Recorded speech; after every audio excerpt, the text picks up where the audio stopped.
Hi friends எல்லாருக்கும் இனிய காலை வணக்கம். எல்லாரும் எப்படி இருக்கீங்க? நல்லா இருக்கீங்களா? நாங்க எல்லாரும் ரொம்ப ரொம்ப நல்லா இருக்கோம். சூப்பரா இருக்கோம்.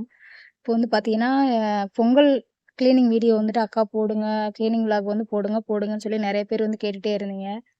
ஆனா நான் வந்துட்டு என்ன சொல்றது, அ பொங்கலுக்குன்னு வந்து தனியா வந்து நான் கிளீன் பண்ண மாட்டேன். வீடு பெயிண்ட் பண்றது வேணா வந்து பண்ணலாம். மத்தபடி வந்து பார்த்தீங்கன்னா, தனியா பொங்கலுக்கு அப்படின்னு சொல்லிட்டு நான் வந்து கிளீன் பண்ண மாட்டேன். எனக்கு வார வாரமே வந்து பார்த்தீங்கன்னா, பொங்கல் தான். மேடம் வந்துட்டு எந்திரிச்சுட்டாங்க. நான் ஏன் வாயில அப்படி தண்ணிய வச்சிருக்கேன் அப்படின்னு பார்த்தீங்கன்னாக்க, இப்ப வந்து பல்லு விளக்கிட்டு வந்தேன். அந்த பேஸ்ட் வந்து பார்த்தீங்கன்னா, வாயெல்லாம் ரொம்ப எரிச்சலா இருந்துச்சு. அதனால வந்துட்டு வாயில கொஞ்சம் நேரம் தண்ணீய வச்சு அப்படியே இருந்துட்டு துப்பிட்டோம் அப்படின்னா, அந்த காரம் அப்படியே சட்டுன்னு வந்து கம்மியாயிரும். ரொம்ப இல்லன்னா ரொம்ப எரிச்சலா இருக்கும். அதனால வாயில வந்து தண்ணீய வச்சுட்டுருந்தேன். இப்போ வந்து பார்த்தீங்கன்னா, துணி ஃபுல்லாவே வந்து எல்லாம் அள்ளி போட்டுருக்கேன். இத நனச்சு வச்சுட்டு பிள்ளைங்கள வந்து ஸ்கூலுக்கு வந்து கெளப்பணும். அ இந்த வீடியோ வந்து பார்த்தீங்கன்னா, ஒரு இப்போ அதாவது பொங்கலுக்கு வந்துட்டு ஒரு 2 நாள் அல்லது 3 நாளைக்கு முன்னாடி தான் வந்து நான் கிளீன் பண்றேன். அதனால இதோட வந்து நான் விட்டுருவேன். இதுக்குன்னு தனியா வந்து நான் பொங்கலுக்கு வந்து நான் கிளீன் பண்ற வேலையெல்லாம் கிடையாது. இதுதான் வந்து பொங்கல் கிளீனிங். அவ்வளோதான் ஃப்ரெண்ட்ஸ். பாப்பாங்கள வந்து ஸ்கூலுக்கு கெளப்பியாச்சு. இனி அவங்கள வந்து கொண்டு போய் ஸ்கூல்ல விட்டுட்டு வந்து, அதுக்கு பிறகு தான் வந்துட்டு மத்த வேலைகள வந்து நான் செய்யணும். இவங்கள வச்சுட்டு வந்துட்டு எந்த வேலையுமே வந்து செய்ய முடியாது. அ அப்புறம் வந்து பார்த்தீங்கன்னாக்கா, நான் அன்னைக்கு அங்க தான் வந்து செய்றேன். கரெக்ட்டா வெள்ளிக்கிழம தான் நான் இந்த வேலை வந்து நான் செய்ய ஆரம்பிக்கிறேன். அவங்கள தான் விட்டுட்டு வந்து பழசு எல்லாத்தையும் வந்து பார்த்தீங்கன்னாக்கா, எல்லாம் சூடு பண்ணிட்டுருக்கேன்.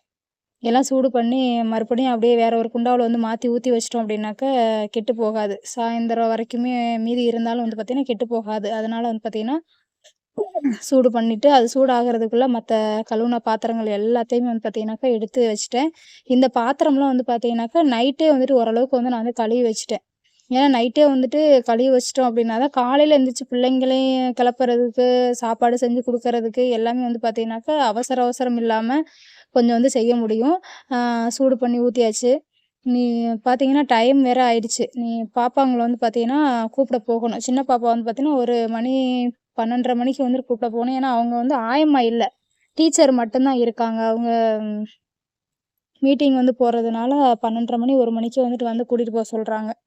ஏன்னா, இதுக்கு மேல வந்து பார்த்தீங்கன்னா, என்னால இந்த தலைய வந்துட்டு அள்ளி வாரி சுருட்டி கட்டாம, முடி போடாம வந்துட்டு மத்த வேலைகள் வந்து எனக்கு வந்து ஓடாது. எப்பயுமே வந்து பார்த்தீங்கன்னா, நான் காலையில எந்திரிச்ச உடனேயுமே வந்து பார்த்தீங்கன்னா, கொண்ட கட்டிருவேன். எனக்கு பேனெல்லாம் இல்ல. ஆனா வந்து பார்த்தீங்கன்னா, முடி நரைக்கிறதுக்கு வந்து பார்த்தீங்கன்னா, தல அப்படி பிக்கிதுங்க. சரியான அப்படியே பேன் இருந்து நமைச்சல் ஊர்ற மாரிக்கே வந்துட்டு ஊறுது. அவ்வளோ என்ன சொல்றது? ஊறலா இருக்கு தலையெல்லாம். அவ்வளோதான் இனி முடியெல்லாம் ஃபுல்லா பாதி முடி நரைச்சிருச்சு. அந்த பாதி இருக்கிற முடி நரைக்கிறதுக்கு தான் இத்தன பிக்குது எனக்கு தலையே. அவ்வளோதான். இதுக்கு மேல வந்து பார்த்தீங்கன்னா, எனக்கு மத்த வேலைகள் எல்லாமே முடிஞ்ச மாரி ஆயிரும். தலைய வந்து அள்ளி கட்டிட்டேன் அப்டின்னா, எல்லா வேலையும் எனக்கு முடிஞ்ச மாரி வந்துட்டு ஒரு ஃபீல் ஆயிரும். இப்போ வந்து பார்த்தீங்கன்னா, ஒற்றை குச்சி வச்சு அங்கங்க இருக்கிற தூசிகள் எல்லாத்தையும் வந்து பார்த்தீங்கன்னா, அடிச்சு விட்றேன். முடிஞ்ச வரைக்கும் வந்து பார்த்தீங்கன்னா, 1 மாசத்துக்கு ஒருக்கா வந்துட்டு எல்லா ஒற்றைகளையும் வந்து நான் அடிச்சுருவேன். அதனால பெருசா வந்துட்டு எந்த தூசியும் வந்து இருக்காது. ஏன்னா பாப்பாவங்க 2 பேத்துக்குமே வந்து பார்த்தீங்கன்னா, அலர்ஜி ப்ராப்ளம், அப்புறம் அடிக்கடி சளி பிடிச்சுக்கும். சைனஸ் ப்ராப்ளம் வந்துட்டு இருக்கிறதுனால, டாக்டர் வந்து வீட்ல வந்து தூசி அண்டாத அளவுக்கு வந்து முடிஞ்ச வரை வந்து பார்த்துக்கோங்க அப்படிங்கிற மாரி வந்து சொல்லியிருக்காங்க. அந்த ஒரு காரணத்தினால வந்து பார்த்தீங்கன்னா, தலகாணி உரையும் வந்து பார்த்தீங்கன்னா, 2 நாள், 3 நாளைக்கு ஒருக்கா இல்லன்னா ஒரு 5 நாளுக்குள்ள, 1 வாரத்துக்கு ஒரு டைமாவது வந்து தலகாணி உரை வந்து முடிஞ்ச வரைக்கும் வந்துட்டு, ஆ நான் வந்து துவைச்சுருவேன். அதே போல தான் வந்து பார்த்தீங்கன்னா, டஸ்ட்டும் வந்து பார்த்தீங்கன்னா, கிளீன் பண்றது வந்து பார்த்தீங்கன்னா, அவங்க ஸ்கூலுக்கு போன பிறகு தான் வந்து நான் அந்த வேலையே வந்து ஆரம்பிப்பேன். அவங்க ஸ்கூல் விட்டு வர்றதுக்குள்ள 4 மணிக்கு வர்றாங்க. அப்படி பெரிய பிள்ளைக்கெல்லாம் வந்து பார்த்தீங்கன்னா, ரொம்பவே வந்து அ தூசி வந்து சுத்தமாவே வந்து செட் ஆகாது. அதனால அந்த பிள்ளை வந்துட்டு ஒரு வர்றதுக்கு 1 மணி நேரம், 2 மணி நேரத்துக்கு முன்னாடியாச்சும் வந்து நான் எல்லா வேலையும் வந்து முடிச்சுருவேன். அப்புறம் வந்து பார்த்தீங்கன்னா, அந்த ஜன்னல் கொசுவலையெல்லாம் வந்து பார்த்தீங்கன்னா, அடிக்கடி வந்து எடுத்து நான் அலச மாட்டேன். இப்ப அலசி வந்து பார்த்தீங்கன்னா, ஒரு 15 நாள் தான் இருக்கும். அதனால வந்து பார்த்தீங்கன்னா, நான் துணி வேஸ்ட் கிளாத் வச்சு நல்லா தண்ணீல நனைச்சு நல்லா புழிஞ்சிட்டு, அந்த கம்பியில வந்து ரொம்ப அழுத்தி வந்து துடைக்காம, நான் இப்படி வந்து தொடச்சு எடுத்துட்டேன். பாருங்க எவ்வளோ தூசி இருக்குன்னு பாருங்க. இப்படிதான் வந்து நான் தொடச்சு எடுப்பேன். ஏன்னா, அத வந்து நம்ம அடிக்கடி வந்து கழட்டி வந்து அலசணும் அப்படின்னா, சீக்கிரமா வந்து கிழிஞ்சு போயிரும். அதோட வந்துட்டு 2வது கொசு வலைய, 3வது கொசு வலைய வந்து நான் மாத்திட்டேன். ஒரு 4, 5 வருஷத்துக்குள்ள. அதனால சரி ஏன் அப்படின்னு சொல்லிட்டு தான் வந்து துணிய வச்சு நான் வந்து தொடச்சு எடுத்துக்கிறேன். அதுவே நல்லா தான் இருக்கு. அவ்வளோதான் ஃப்ரெண்ட்ஸ் எல்லாமே ஒட்ற கிட்ற எல்லாமே அடிச்சு முடிச்சாச்சு. துடைக்கிற வேலை அத்தனையும் வந்துட்டு ஃபேன் கீன் எல்லாமே கிளீன் பண்ணியாச்சு. நீ வந்து கூட்டி தள்ளிட்டு, அதுக்கப்புறம் வந்து பார்த்தீங்கன்னாக்கா, மேலே வந்து கிச்சன் டைல்ஸ் எல்லாத்தையும் வந்து பார்த்திங்கன்னா கழுவணும். அதை வந்து கழுவி முடிச்சாச்சுன்னா ஓரளவுக்கு முக்கால்வாசி வந்துட்டு வேலையெல்லாம் முடிஞ்சிடும் எனக்கு. இன்றைக்கி ஏகாதசியும் கூட, அதனால தான் இன்னைக்கு க்ளீன் பண்ணுறேன். அவ்வளோதான், இனி வந்தாச்சு பார்த்துக்கோங்க. இதில் தான் இருக்குது வேலையே. எப்படி தான் வாரம் வாரம் வந்துட்டு க்ளீன் பண்ணாலும் வந்து பார்த்தீங்கன்னா, அந்த எண்ணெய் பிசுக்கு வந்து பார்த்தீங்கன்னா இருந்துக்கிட்டே தான் இருக்குது. ஆகவே வந்து பார்த்தீங்கன்னா, பேப்பர் போட்டு ஒட்டி வச்சிருந்தேன். இப்போ வந்து திக்கான பேப்பர் வந்து எனக்கு கிடைக்கல. இப்போ வந்து பார்த்தீங்கன்னா, எனக்கு ஒரு செகண்ட் என் உயிரே வந்து என்கிட்ட வந்து இல்லங்க. ஏன் அப்படின்னு பார்த்தீங்கன்னா, இப்போ பாருங்க என்ன நடக்குதுன்னு மட்டும் பாருங்க. ரொம்ப நேரம் வந்து பார்த்தீங்கன்னா, உட்காந்துன்னு வந்து நான் தேம்பி தேம்பி வந்து அழுதுட்டேன். என்னோட ஃபோன் வந்து பார்த்தீங்கன்னா, நான் விளாக் எடுத்துட்டு இருக்கும்போதே வந்து Press நான் and ஒரு hold both volume இதில keys for 3 seconds to அப்படியே use அணைச்சு வச்சுட்டு talkback. தான் வந்து நான் வீடியோ எடுத்துட்டு வேலை செஞ்சுட்டுருந்தேன். ஃபோன் வந்து கீழ விழுந்துருச்சு. ரொம்ப நேரம் வந்துட்டு எனக்கு மனசே சரியில்லங்க. மணி பாப்பாவே வந்து பார்த்தீங்கன்னா, 12:30 மணிக்கு வந்து கூப்பிட போறது, மணி கிட்டத்தட்ட 1:30 மணிக்கிட்ட வந்துட்டு ஆயிருச்சு. அப்புறம் நானா வந்துட்டு கொஞ்சம் கொஞ்சமா மனச தேத்தி, அதுக்கப்புறம் வந்துட்டு மறுபடியும் வந்துட்டு எடுத்து பார்த்தேன். நல்ல வேளையா வந்து ஃபோனு வந்துட்டு எந்த ஒரு பிரச்சனையுமே இல்ல. கிட்டத்தட்ட ஒரு 7 அடி, 8 அடி உயரத்துல இருந்து ஃபோன் வந்து கீழ விழுந்துருச்சு. சிமெண்ட் தரையில வந்து விழுந்துருச்சு. ஆனா ஃபோன் வந்து எந்த பிரச்சனையும் இல்ல. நான் நல்லா தான் வச்சேன். ஆனா எப்படி கீழ விழுந்துச்சு அப்படின்னு தெரியல. நான் ஏன் வந்துட்டு ஒரு ஃபோன் தானம்மா கீழ விழுந்துச்சு. அதுக்கு ஏன் நீ அழுத தேம்பி தேம்பி அப்படின்னு சொல்லி நீங்க கேட்பீங்க. நான் அந்த யூடியூப் சேனல் வந்துட்டு நான் ஸ்டார்ட் பண்ணணும் அப்படின்னு சொல்லி நான் நெனச்சப்போ, எனக்கு ஒரு ஃபோன் கூட வந்து பார்த்தீங்கன்னா, நல்ல ஃபோனா வந்துட்டு எனக்கு அ வாங்கி குடுக்க மாட்டேன்ட்டாங்க. வாங்கி குடுக்கறதுக்கு வந்து பார்த்தீங்கன்னா, அவ்ளோ யோசிச்சாங்க. யோசிச்சாங்கன்றத விட, "உனக்கு எதுக்கு தேவ? இது எதுக்கு அவ்ளோ தேவை என்னத்துக்கு? இவ்ளோ விலை குடுத்து உனக்கு ஃபோன் வாங்கணுமா?" அப்படிங்கிற மாரிக்கு வாய் விட்டு சொல்லாம, அவங்களுடைய "எனக்கு ஃபோன் வேணும்" அப்படின்னு சொல்லி நான் கேட்கும்போது, அவங்களுடைய முகத்த பார்த்தாலே வந்து நான் தெரிஞ்சுக்குவேன்.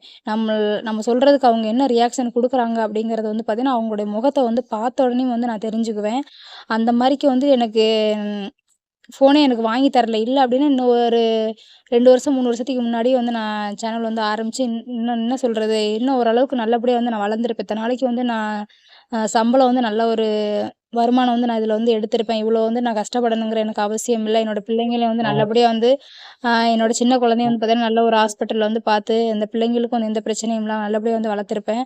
ஆனா, அவ்ளோ தூரம் யோசிச்சாங்க. அப்புறம் கடைசில வந்து பார்த்தீங்கன்னா, என்னோட சின்ன குழந்தை வந்துட்டு கன்சீவ் ஆயி, அவளுக்கு வந்து இந்த கவர்மெண்ட்ல வந்துட்டு பணம் தருவாங்க பார்த்தீங்களா? கர்ப்பிணி தாய்மார்களுக்கு வந்து பார்த்தீங்கன்னா, அந்த 12,000 வந்துட்டு அந்த பணத்தில தான் வந்து பார்த்தீங்கன்னா, இந்த ஃபோன் வந்து நான் வாங்கி, அதுக்கு பிறகு வந்து நான் யூடியூப் சேனல் வந்து பார்த்தீங்கன்னா, நான் அதில தான் வந்துட்டு நான் ஆரம்பிச்சேன். ஆ இப்படி இருக்க பட்சத்தில நம்ம இன்னும் முதல் சம்பளமே எடுக்கல. நம்ம எத வச்சு எப்புட்றா வந்து ரன் பண்ணுவோம்? அதாவது 4000 மணி நேரம் வந்துட்டு வாட்ச் ஹவர்ஸ் வந்து நான் ரீச் பண்ணாம இருந்தாலும் பரவால்ல. 1000 சப்ஸ்கிரைபர் வந்து ரீச் பண்ணாம இருந்தாலும் பரவால்ல. எல்லாமே வந்து நம்ம எலிஜிபிள் வந்து பண்ணியாச்சு. நம்ம வருமானம் எடுக்க போற நேரத்தில வந்து பார்த்தீங்கன்னா, இதுக்கு மேல வந்து நான் தொடர்ந்து வீடியோ போட்டேன் அப்டின்னா, ஓரளவுக்கு என்ன சொல்றது? என்னோட கஷ்டங்கள், கவலைகள் எல்லாமே மாறும் அப்டின்ற ஒரு நம்பிக்கை வந்த தருணத்தில வந்து பார்த்தீங்கன்னா, எனக்கு இந்த மாரிக்கு ஆனோனயும், ஐயோ! ஃபோனு நீ அவ்ளோதான் போல, சில்லு சில்லா போயிருச்சு போல இருக்கு அப்டின்னு சொல்லிட்டு நான் கீழ இருந்து இறங்கி போய் பார்க்குறேன். நல்ல வேளையா வந்துட்டு ஃபோன் அப்படியே தான் இருந்துச்சு. நான் அதனால தான் வந்து நான் எடிட்டிங் கூட வந்து பண்ணல. அப்படியே வந்து நான் வீடியோல வந்து அட்டாச் பண்ணிட்டேன். அவ்வளோதாங்க. ரொம்ப வந்துட்டு கொஞ்ச நேரம் அழுதேன். அழுதுட்டும் அப்புறம் வந்து சரி நல்லா தானே இருக்கு. அப்படின்னு சொல்லி நானா வந்து மனச தேத்திட்டு, அதுக்கப்புறம் மறுபடியும் எந்திரிச்சு எல்லா வேலையும் வந்து நான் செய்ய ஆரம்பிச்சுட்டேங்க. எல்லாமே மேல டைல்ஸ் எல்லாம் கழுவி, இது எல்லாமே வந்து நான் யோசிச்சுக்கிட்டே, அதே மைண்ட்லயே யோசிச்சுக்கிட்டே, அப்புறம் நான் உங்ககிட்டயும் வந்துட்டு நான் வீடியோல திரும்பி திரும்பி பார்த்து பேசிக்கிட்டே வந்து பார்த்தீங்கன்னா, வேலைய வந்து முடிச்சுட்டேங்க. இந்த அடுப்பு வந்து பார்த்தீங்கன்னா, வாங்கி 17 வருஷம் ஆயிருச்சுங்க. ஆனா அடுப்பு பார்த்தீங்கன்னா, ரொம்ப சூப்பரா இருக்கு. நல்ல குவாலிட்டியா இருக்குது. ஆல்ரெடி வந்து இந்த அடுப்பு வேற ஒருத்தவங்க வந்து யூஸ் பண்ணிட்டு இருந்தது. எனக்கு இது வந்து செகண்ட் ஹேண்டா வந்து குடுத்தது தான். ஆ அப்பவே வந்துட்டு இந்த அடுப்பு வந்து பார்த்தீங்கன்னா, ரூ. 1800 இந்த அடுப்பு வந்து நான் அப்பவே வந்துட்டு வாங்குனேன். எதுக்கு இந்த அடுப்புக்கு இவ்ளோ ரேட்டு? எதுக்கு செகண்ட் ஹேண்ட் அப்படின்னு சொல்லி கேட்டதுக்கு, அவங்க சொன்னாங்க, "இந்த குவாலிட்டி வந்து நீங்க எப்பயுமே கிடைக்காது." அப்படி இப்படிங்கிற மாரி ஒரு கம்பெனி குவாலிட்டி அப்படி இப்படின்னு சொல்லி சொன்னாங்க. அவங்க வந்து என்ன சொல்றது? சிலிண்டரெல்லாம் இந்த கை விலைக்குன்னா சிலிண்டர்காரவங்கள்ட்ட இருந்து அங்கிட்டு இருந்து எடுத்து இங்கிட்டு டபுள் விலை வச்சு வந்து விக்கிறவங்க. அவங்க கிட்ட வாங்குனது. அப்ப அவங்க கிட்ட வந்து வாங்குனா எப்படி இருக்கும்? அது தெரியாம வந்து ஆனா அப்ப வாங்கியாச்சு. இருந்தாலும் பரவால்ல. நல்லா ஒர்த்தா தான் வந்து பார்த்தீங்கன்னா, இந்த அடுப்பு வந்து எனக்கு இவ்வளோ நாள் வந்து உழைக்குது. அதே சமயத்துல இப்ப வந்துட்டு வாங்குற அடுப்புகள் வந்து பார்த்தீங்கன்னா, அந்த அளவுக்கு குவாலிட்டி கிடையாது. Okay friends. ஓரளவுக்கு ஃபுல்லாவே வந்து கிளீன் பண்ணி முடிச்சுட்டேன். இதுக்கு மேலே வந்து பார்த்தீங்கன்னாக்கா பாத்திரம் வந்துட்டு ஒரு 2 கிடக்கு. நைட்டே எல்லாம் கழுவிட்டேன். இருந்தாலும் வந்து மீதி இந்த சூடு பண்ணது, அடுப்போட ஸ்டாண்டு இது எல்லாம் கிடக்கு. இது எல்லாத்தையும் வந்து பார்த்தீங்கன்னா, ஓரளவு கழுவி எடுத்து கமுத்தி வச்சுட்டு, அதுக்கு பிறகு வந்து பார்த்தீங்கன்னா, குளிக்கிறதுக்கு தண்ணியெல்லாம் எடுத்துட்டு போய் ஊத்தி வச்சுட்டு, அதுக்கப்புறம் வீடு தொடச்சுட்டேன் அப்படின்னா உள்ள வரமாட்டேன். குளிச்சுட்டு தான் வந்து வீட்டுக்குள்ள வருவேன். ஆ எல்லா வேலையும் வந்து முடிச்சுட்டு, தண்ணி எடுத்துட்டு போய் ஊத்திட்டேன். ஊத்திட்டு வந்துட்டேன் அப்படின்னா, வீட்ட தொடச்சு விட்டுட்டு போய் வந்து நான் குளிச்சுட்டு வந்துருவேன். வெளியில தண்ணி இல்லையா? வீட்டுக்குள்ள இருந்து எடுத்துட்டு போறேன்னு கேட்பீங்க. டைம் ஆயிருச்சு. அதான் நான் ஓடிக்கிட்டே வந்து வேலை செய்றேன். ஆ வெளியில வந்து பார்த்தீங்கன்னா, தண்ணி ரொம்ப ஜில்லுன்னு இருக்கும். காய வைக்கணும். காய வைக்க வந்து மறந்துட்டேன். இதுக்கு மேல வந்து நான் தண்ணி சூடு பண்ண போனேன்னா, ரொம்ப டைம் ஆயிரும். அதனால தான் வந்து பார்த்தீங்கன்னாக்க, வீட்டுக்குள்ள இருந்து தண்ணி எடுத்துட்டு போனா கொஞ்சம் வெது வெதுன்னு இருக்கும். சளியும் பிடிக்காம இருக்கு. எனக்கும் வந்து பார்த்தீங்கன்னா, அடிக்கடி சளி பிடிச்சுக்குது. அதனால வந்து வீட்டுக்குள்ள ட்ரம்ல இருந்து தண்ணி எடுத்துட்டு போனேன். இனி அவ்வளோதான் ஃப்ரெண்ட்ஸ். இனி வீட்ட வந்து ஒரு தொடச்சு விட்டுட்டு எப்படி இருந்தாலும் வந்துட்டு ஒரு 2, 3 டைம் வந்து தொடச்சு எடுத்தா தான் வந்துட்டு அந்த அழுக்கெல்லாம் வந்து போகும். எங்க பக்கம்லாம் ஊர்லலாம் வந்து பார்த்தீங்கன்னா, இந்த மாரி சிமெண்ட் தரையெல்லாம் வந்து பார்த்தீங்கன்னா, தண்ணி ஊத்தி வந்து கழுவி விட்டுருவாங்க. இங்க தான் வந்துட்டு ஒரு விசித்திரமா வந்து பார்த்தீங்கன்னா, துணி வச்சு தொடச்சு எடுக்குறாங்க. எனக்கு தொடச்சு எடுத்தாலே மனசுக்கே வந்துட்டு ஒரு மாரி புடிக்கல. இருந்தாலும் தொடச்சு முடிச்சுட்டு போய் குளிச்சுட்டு, பாப்பாவ வந்துட்டு பார்த்தீங்கன்னா, அப்படியே கூப்பிடறதுக்கு வந்து போயிட்டு வந்தேன். வரும்போதே வந்து பார்த்தீங்கன்னா, கோயில்ல வந்து பார்த்தீங்கன்னா பிரசாதம். இந்த சாப்பாடு வந்து பார்த்தீங்கன்னா, செம்ம டேஸ்ட்டா இருந்ததுங்க. இந்த சாப்பாட்ட அடிச்சுக்கிறதுக்கு வேற எந்த ஒரு சாப்பாடும் வந்து ஈடாகாது. என்ன இருந்தாலும் வந்து பார்த்தீங்கன்னா, எந்த சாதமா இருந்தாலும் கோயில்ல குடுக்குற சாதம் வந்து பார்த்தீங்கன்னா, அவ்வளோ ஒரு டேஸ்ட்டா இருக்கும். அது ஏன்னே எனக்கு தெரியல. செம்ம டேஸ்ட்டா இருந்தது. அப்புறம் வாங்கிட்டு வந்து நின்னுட்டே இருந்து சாப்பிட்டேன்.